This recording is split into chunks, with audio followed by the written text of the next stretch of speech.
হ্যাঁ রাইট। অনেক আগে আমার মনে আছে পায়েল আপুর সাথে তার রিলেশন ছিল। কেয়া পায়েলের সাথে আফ্রিদির ছিল ঘনিষ্ঠ সম্পর্ক, করেছেন অনেকবার শারীরিক সম্পর্ক। এবার তহিদ আফ্রিদি ও কেয়া পায়েলের নতুন ঘটনার উন্মোচন হয়েছে। আফ্রিদির অপরাধের ধারা থেমে থাকেনি, আবারও নতুন করে সমালোচনায় কেয়া পায়েলকে নিয়ে। এবার কেয়া পায়েল ও তহিদ আফ্রিদির প্রেমের সম্পর্ক নিয়ে মুখ খুলেছেন আফ্রিদির খুব কাছের ছোট ভাই তানবীর রাহি, দিয়েছেন চাঞ্চল্যকর তথ্য। তহিদ আফ্রিদি ক্যামেরার সামনে যেমন ছিলেন মানুষের কাছে খুব ভালো পাত্র, ঠিক তেমনই ক্যামেরার আড়ালে গড়েছিলেন অপকর্মের বিশাল সাম্রাজ্য, যা একে একে প্রকাশ পাচ্ছে গণমাধ্যমে। ব্ল্যাকমেল, হুমকি, প্রতারণা, নির্যাতন এবং নারীদের সঙ্গে অশালীন সম্পর্ক। ইতিমধ্যেই রিমান্ডে আফ্রিদি এসব অপরাধ স্বীকার করেছেন। এদিকে শোনা যাচ্ছে ছোট পর্দার আলোচিত অভিনেত্রী কেয়া পায়েলের সঙ্গে প্রেম ছিল তহিদ আফ্রিদির। এবার এই বিষয় নিয়ে মুখ খুলেছেন তহিদ আফ্রিদির খুব কাছের ছোট ভাই এবং কন্টেন্ট ক্রিয়েটর তানবীর রাহি। জানিয়েছেন কেয়া পায়েলের সঙ্গে প্রেমের সম্পর্ক ছিল তহিদ আফ্রিদির। তিনি বলেন, আমি অনেক আগেই এটা শুনেছিলাম। অনেক আগে আমার মনে আছে আমি শুনছিলাম যে পায়েল আপুর সাথে তার রিলেশন ছিল। এই পর্যন্ত কেয়া পায়েল বা মুনিয়ার বিষয়ে এসব আমরা অত বেশি আমাদের ধারণা ছিল। এছাড়াও তানবীর রাহি আরো বলেন, তার ফ্যামিলি এবং তিনি আছেন অনেকটাই হুমকির ভিতরে। প্রিয় দর্শক, কেন তানবীর রাহি হুমকির ভিতর আছেন, চলুন বিস্তারিত দেখে নেওয়া যাক। কিন্তু আমার নিয়ে কেন এত নিউজ, কেন এত কিছু? আমি তো এমন আহামরি কিছু না ভাই। আমার যা সত্যি বলতে বলছে পুলিশ সিআইডি তারা, আমি তা সত্যি বলছি। জিজ্ঞাসাবাদে কি আমি মিথ্যা কথা বলবো?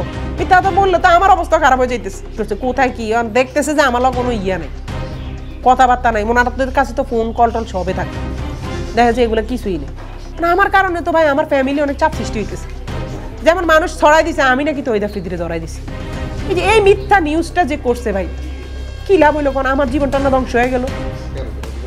ধ্বংস হয়ে যে ভাই দেখেন মানুষের কাছে মির্জাপুর হয়ে গেছে। স্বাভাবিক, এটা তো মানুষ বলবে, কিন্তু আমি তো তাকে ধরাই নাই ভাই। আমি এইসব দ্বারে কাছেও নাই, কিন্তু আমার মানুষ বলতেছে না যে আমি মির্জাপুর হয়ে গেছি। আমার ফ্যামিলি মেম্বার রাস্তা নামতে পারতেছে না, আমার ফ্যামিলি বুলিংয়ে শিকার হইতেছে, আমার বউ বুলিংয়ে শিকার হইতেছে, ভার্সিটিতে যাইতে পারতেছে না, আমি নিজে রাস্তা নামতে পারতেছি না। মানুষ আমার টর্চারের মধ্যে রাখছে, এক একজন এক এক ধরনের কথা বলতেছে। আমি এক ধরনের ট্রমাটাইজের ভিতরে আছি, আমি তো এটা নিতে পারতেছি না। আর ভাইয়ের সাথে আমার যোগাযোগ না, ওনার সাথে আমার, আমি বলি যোগাযোগ কেমন হয়েছে। 5 আগস্টের পরে ঘটনা বলি। ওনার সাথে আমার ফার্স্ট 5 আগস্টের পর উনি 2 মাস পর বাংলাদেশে আসছে, 2 মাস কি 3 মাস পর, আমার খেয়াল নাই। আইসা আমি তখনও ভাইয়ার বিষয়ে একজনের সাথে একটা আলাপ করছি যে ভাই আমগরে বাইরে কাজ করতে দেয় না, ভাই আমগরে ঠিক মতো মানুষের সাথে মিশতে দেয় না। হ্যাঁ, এটা নিয়ে আমার অনেক ভাইয়ের উপর কষ্ট আছে। তখন ভাই আমার এটা শুনে কষ্ট পাইছে অনেক, এবং আমি জানি আজকে এই নিউজটা উনি একদিন দেখবে, বের হবে, উনি এখনো কষ্ট পাবে। কষ্ট পাইলে এখন কিছু করার নাই ভাই। আমার জীবনের উপরও অনেক ইয়া আইতেছে একটার পর একটা। আমি তো একটা মিডল ক্লাস ফ্যামিলির ছেলে, আমার উপর এগুলো আসলে তো আমি নিতে পারতেছি না। আমার পরিবার তো ওইরকম না যে আমার এগুলো থেকে বের করতে পারবে, বাঁচে আনতে পারবে। ওনারা তো ইয়ে হয়ে গেছে, ওনাদেরটা ওনারা পারবে। কিন্তু যেটা ওনার অফিসে গেছিলাম একদিন, অফিসে যায় ওনার সাথে, অফিসে ওইখানে আমাদের অফিসের ভিতরে যা যা হওয়ার হয়েছে ভাইয়া ওখানে আমার সাথে অনেক জিজ্ঞাসাবাদ বা কথাবার্তা এগুলো গেছে। একদিন দেখা, আরেকদিন দেখা হয়েছে জানুয়ারি 3 তারিখ ওনার জন্মদিনের দিন। উনি আবার আসতেও বলেন, আমি নিচ থেকে গেছি। আমি যাই জানুয়ারি 3 তারিখে ওনার সাথে কেক কেটে আসছি, এটাই লাস্ট দেখা আমার সাথে। তারপরে ফোনেও কথা হইতো না। লাস্ট কথা হইতো ওনার সাথে আমার কথা হয়েছে সিএডি বের করছে জুনের 14 তারিখ, সরি মে মাসের 14 তারিখে ওনার সাথে আমার কথা হয়েছে। তো ওই মে মাসের ভিতরে আর কি একদিন আমাকে একদিন ভিডিও কল দিছিল। তো ভিডিও কল দিছে বলতে কি ভাইয়ের সাথে তো অনেক দিচ্ছে, কি ওনা আলাপ আলোচনা না, আমি তো নোয়াখালী। ভিডিও কল দিয়ে আমার বলে তোর সাথে আজকে একজনের পরিচয় করাই দিব, উনি অনেক বড় মাপের নেতা, বুঝো যে তো আমার মানে মোটামুটি লিঙ্ক আপ কেমন, তুই দেখ তোর ভাইয়ের লিঙ্ক আপ। পরে আমার বিপিনুর ভাইয়ের সাথে কথা বলা দিছে। আমি বিপিনুর বাইরে আমি সবসময় দেখছি, ছোটকাল ধরে দেখতাম ডাকসু নির্বাচন হাবিজাবি এগুলা, এবং ওনারা আমি রাস্তায় দেখছি সালাম দিতাম। ওনাদের প্রতি আলাদা একটা শ্রদ্ধা আছে, ওনারা অনেক বড় মাপের, আমরা ওনাদের কাছে কিছুই না, আমরা একটা সাধারণ মানুষ, আমরা ওনাদের কাছ থেকে ইন্সপায়ার হই, শিখি, দ্যাটস ইট। তা আমি বাইরে বললাম, বিভিন্ন বাইরে সালাম দিলাম, সালামে উত্তর নিল, আমার বলতেছে তোমাদের ভিডিও আমি দেখি, অনেক ভালো লাগে, অনেক ভালো কাজ করো তোমরা, এভাবে কাজ করে যাই, শেষ, এই হয়েছে কথা। কিন্তু এখন ওনারা ভাবতেছে কি আমি ওনাদের নামে কি কথা চড়াইছি না কইছি, এই করছি ওই করছি। বিভিন্ন ভাইয়ের দলের যে আরেকজন আছে রাশেদ খান ভাই, উনি আমার নিয়ে ফেসবুকে স্ট্যাটাস দিতেছে, আপনারা অনেক বড় মাপেন, আমি কি যে আমার নিয়ে আপনি স্ট্যাটাস দিতেছেন যে আমি যে নিউজ হয়েছে যে ওই যে বাংলা এডিশনের মধ্যে যে নিউজ হয়েছে ওইটার মধ্যে যে দিছে যে আমি, ওনারা মানে বলতেছে যে ছাত্রলীগের নেতা নিয়ে আপনারা নিউজ দেন। ছাত্রলীগ কে করে না নুরু ভাইও তো একদিন শেখ হাসিনার মা ডাকছে, শেখ হাসিনা আপার পা ধরে সালাম দিচ্ছে, তাই বলে কি উনি ছাত্রলীগ হয়ে গেছে? ছাত্রলীগ করে নাই কে? তাই বলে কি আমি দোষী হয়ে গেছি? আমার মব সৃষ্টি করে ধরতে বলতেছে, তাহলে আমার যদি মব সৃষ্টি করে ধরে, তাহলে উপদেষ্টা যারা আছে তাদেরকে মব সৃষ্টি করে ধরো, ধরা হোক। নাহলে কেন দেশের মধ্যে কি আইন কানুন নাই? দেশটা কি ধ্বংস হয়ে গেছে? তাইলে আমার অপরাধটা কি? আমার বলেন, আমার অপরাধ কি? আমি মানুষের চোখে আমি কেন কালার হব? আমি যা করি না কেন আমার নামে এগুলো চড়তেছে? আমি মির্জাপুর, আমি এই করছি ওই করছি, আমি যা সত্যি তা বলছি, দ্যাটস ইট। সেটা ঠিক আছে, কিন্তু তৌহিদ আফ্রিদিকে আপনার আদরের ছোট ভাই নাকি? আপনাকে বলে বিকাশ নূর। তৌহিদ আফ্রিদি থেকে আপনি টাকা নিছেন কিনা, তার সাথে আপনার কি সম্পর্ক, তার গ্রেফতার নিয়ে আপনি কেন এত সরব?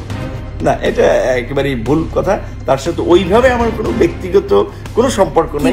এটাকে একেবারেই প্রোপাগান্ডা ভাবে, যেমন আমি এখানে আসি আপনার সাথে, তো মানুষ এই ভিডিও দেখলে মনে করো আপনার সাথে জানি আমার কত সখ্যতা পরিচয়, কিন্তু আপনার সাথে কিন্তু পরিচয় চ্যানেলে এসে, ঠিক একইভাবে আমার বিভিন্ন চ্যানেলে গেলে আসলে এই প্রোগ্রামের মধ্য দিয়ে অনেকের সাথে পরিচিত হয়। তৌহিদ আফ্রিদির প্রোগ্রামে গেছিলেন? মাই টিভির অনেক টক শোতে আমি গেছি, সেখানে তার সাথে কিংবা তার বাবার সাথে, সে মালিক হিসেবে ওই সাথে পরিচয়। হ্যাঁ, অনেকের সাথে তো বিভিন্ন হাউসে গেলে আপনার সাথে নাকি অন্যদের ফোনে কথা বলায় দেখো সব আগামী প্রধানমন্ত্রী আমার ভাই। এটা আসলে ওই ছেলেটা ছিল আরেকটা ছাত্রলীগের, মানে বোধহয় ডেমরা থানার একটা নেতা। এখন হচ্ছে কি আরেকটা বিষয় হচ্ছে, আমাদের এই সময় আসলে একজনকে বিতর্কিত করার জন্য অনেকেই পেছনে লেগেছে। বিশেষ করে একটা জিনিস দেখেন, এই গণ অভ্যুত্থানের পরে গণ অভ্যুত্থানের পরিচিত ফেস হিসেবে অনেকেই কিন্তু নিয়োগ তদবির টেন্ডার নানা কারণে বিতর্কিত। সেটা আমার বিরুদ্ধে কিন্তু এই এক বছরে একটা সুস্পষ্ট অভিযোগ কেউ করতে, আপনাকে বলে বিকাশ নূর, ঈর্ষান্বিত হয়েও কিন্তু এখন আমার বিরুদ্ধে কিন্তু অনেকে এই ধরনের নানান ধরনের প্রোপাগান্ডা ছড়াচ্ছে, বিতর্কিত করার চেষ্টা করছে। বাট আমি তো অলওয়েজ যে কোনো চ্যালেঞ্জকে অ্যাকসেপ্ট করি, যে আসেন আপনার কাছে কার কি তথ্য প্রমাণ আছে আমি ফেস করবো, বিকজ আই এম ক্লিয়ার, যে কারণে আমি শক্ত স্ট্যান্ড নিয়ে থাকি যে কোনো ইস্যু। মানুষের অনেক অনেক প্রশ্ন না, আপনি তৌহিদ আফ্রিদিকে নিয়ে মানুষের মনে অনেক প্রশ্ন, এটা ছোট বিষয় কিন্তু আপনি তো সরব আছেন, এই জন্য আমি প্রশ্নটা করতেছি। তৌহিদ আফ্রিদি থেকে আপনি টাকা নিছেন কিনা, তার সাথে আপনার কি সম্পর্ক, তার গ্রেফতার নিয়ে আপনি কেন এত সরব? প্রথম কথা হচ্ছে যে তৌহিদ আফ্রিদির কাছ থেকে যদি কেউ প্রমাণ করতে পারে যে ভিপি নূর ধরেন এরকম টাকা পয়সা নিচ্ছে, আমি অন ক্যামেরা চ্যালেঞ্জ করে বললাম যে রাজনীতি ছেড়ে দেবো। সেকেন্ড হচ্ছে মাই টিভির বিষয় আমার কথা বলার একটা কারণ হচ্ছে যে আমরা গণ অভ্যুত্থানের পরে দেখেছি কিন্তু বেশ কয়েকটি গণমাধ্যমের সিনিয়র সাংবাদিককে চাকরিচ্যুত করে তাদের পছন্দের লোককে ওখানে বসিয়ে দেওয়া হয়েছে।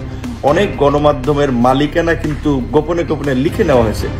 মাই টিভির সাথেও প্রভাবশালী দুটি মহল আসলে তার শেয়ার লিখে নেওয়ার জন্য অনেকদিন ধরে একটা দেন দরবার চালাচ্ছিল। এই খবরটি আমার কাছে এসেছিল, কারণ আমার বাসাটা মাই টিভির পেছনেই ওই মহানগর প্রজেক্টে।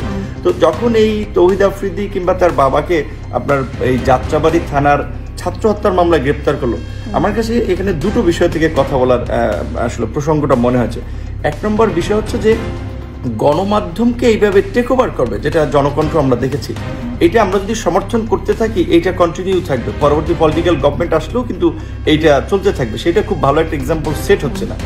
দ্বিতীয়ত হচ্ছে মানে গণমাধ্যম তখন নিরপেক্ষ থাকতে পারবে, থাকবে না, পলিটিক্যাল প্রেসারে কাজ করবে, যে কম্প্রোমাইজ করে ফেলবে। আমরা তো আর বলা যে হচ্ছে তারা দখল করেছে, এটা নিয়ে আপনি কিছু জানেন?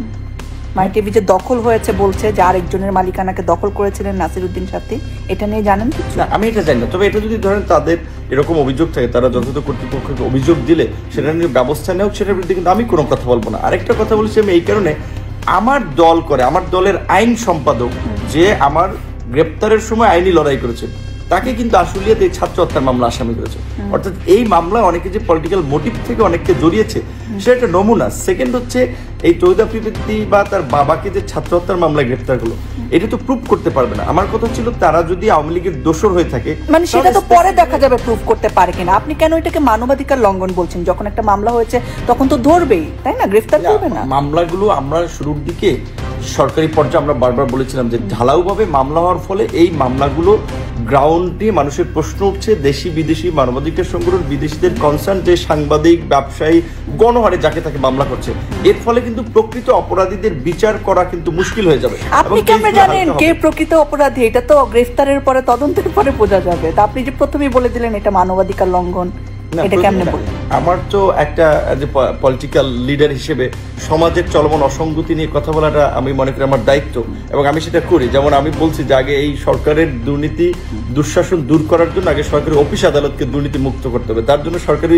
কর্মচারীদের বেতন ডাবল করা উচিত, বেতনের স্কেল যে 20 গ্রেড রয়েছে, 20টা গ্রেড, আমি বলছি এখানে 8 থেকে 10টা করা উচিত। আমি বলেছি যে শিক্ষকরা সেকেন্ড ক্লাসে চাকরি